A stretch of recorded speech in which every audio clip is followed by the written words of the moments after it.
Hi guys! Dahil boring ang atin nyo, magpipaint tayo ngayon. So, nakita ko to sa internet and sobrang uso na ito. So, paggawin natin is yung sunflower.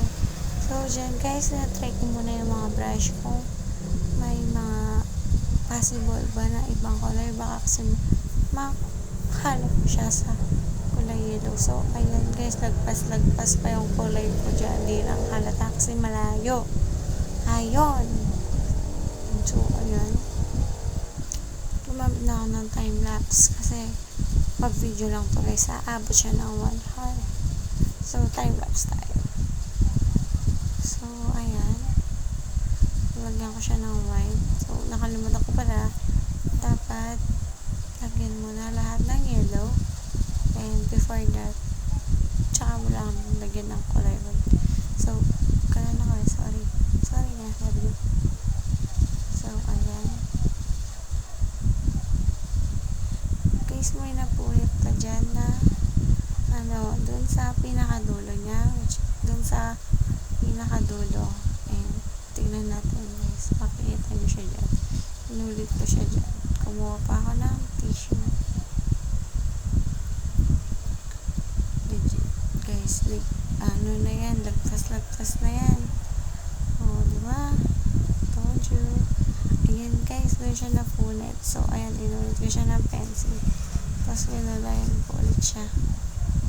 Ayan, lagpas lang yung aking pag-color. Wait natin. Pasensya na guys sa mga dumadaan na motor gabi na kasi. So, ayan. Dalawa na lang yung nilalagyan ko din eh. Ay, 3 pala. Ayun, isa na lang. Yun yung last na pinakamalaki. So, hindi ko na alam kung paano ko siya anuhin dyan. Basta pinato ko na siya sa pako. Yun na yun. Tapos, ayan, nakita ko talaga, pangit naman. So, ayan, nilagyan natin ng black.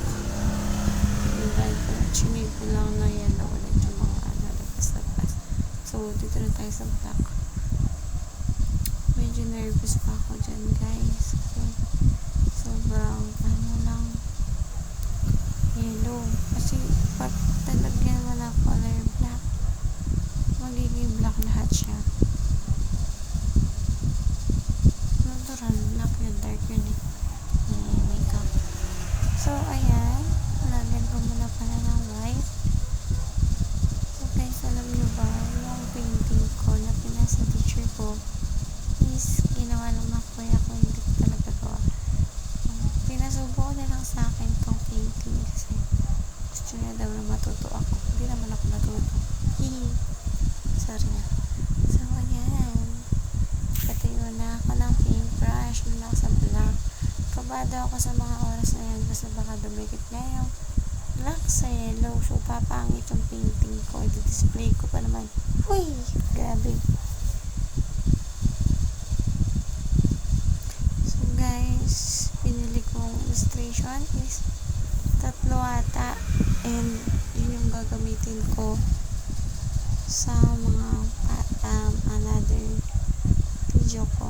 So, ito, lalagyan ko yata ito ng picture ko ng mga bata pa ako. I'm not sure but siguro hindi na, di-display ko na lang. Uy, wag, papagalitan ka. So, ayan. O, diba? Tapos, dito na ako sa gilid. Kabado pa yan. Baka malagpas. So, ginawa ko siya, na ayan, ginamitan. May katawag sa mahali. Ginamitan ko siya ng maliit lang na paintbrush kasi sobrang hirap gamitin ng malaki kasi nga dumidikit talaga. And ayun, kahit maliit siya guys, medyo may konting pa rin siya lagpas, pero okay lang naman. Solid guys, ang ganda. Pero di ko na nabura yung mga pencil na halata. Siguro pagbihan ko na lang or suggest ko yun ng other color para palit ko dun sa pencil na halatado dun sa yellow. Ayan, nervous system na ako dyan. Lagyan ko ng plastic yung ilalim kasi baka pagalitan ako, nalalagyan na ng paint yung doble kama namin. Culprit kama para buko talaga. So yan guys, patapos na ako dyan. Nakabahan ako dyan. Ayan. Medyo lumagpas ako dyan. Ayan, pinakita ko pa talaga. Pangit lang naman. So, ayun, lagyan na natin siya ng mga whites. Inaalis ko na dyan yung mga dumi-dumi na nasa kamay ko. Gamit yung laway ko. Uy, nakasit charis. So, ayan, color white na siya. So, yung white na to guys, parang buto ng sunflower seed. Yun na yan. So, lagyan ko pa siya dapat sa may lock sa corner niya kasi naisip ko huwag na pala kasi baka pumangit. So, ayun lang. Bye. Love you.